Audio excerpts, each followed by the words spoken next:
You've definitely seen these before, but almost nobody knows what they're called.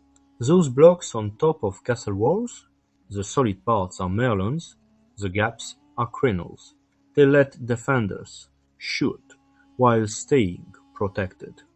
This decorated cloth covering a horse is called a caparison. It showed a knight's identity and status in battle. This armored plate protecting a horse's face is a chanfron. Even war horses needed protection in combat. This metal basket, used for fire, is called a cresset.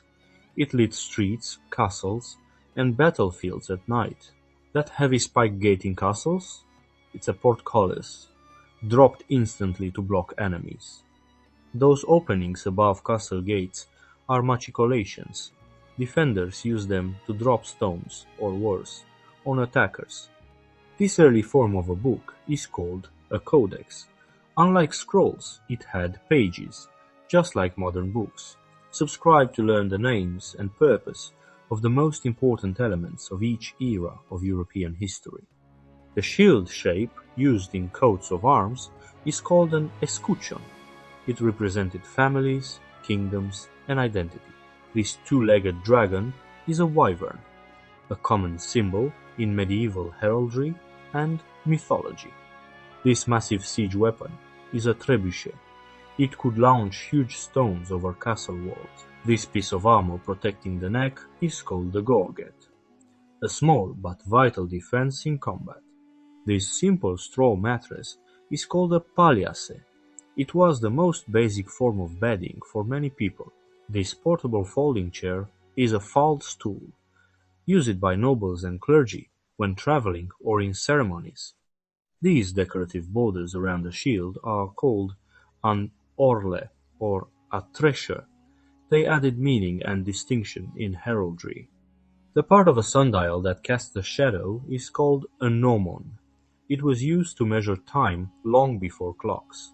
A very small settlement, smaller than a village, is called a hamlet, a common form of rural life in the medieval world. That fortified entrance in front of a castle gate? It's called a barbican.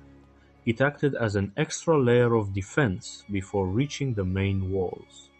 This type of segmented helmet is called a spangenhelm. It was made from metal strips and plates, widely used in early medieval Europe. Those complex star-like patterns in Gothic ceilings? They're called lierne vaults. Decorative ribs connected the structure into intricate designs. These small metal badges are called pilgrim badges. People wore them to show they had visited important religious sites. The Middle Ages are often remembered for their wars, castles, and legends, but understanding that world begins in a simpler way, by learning the names of the things that shaped everyday life.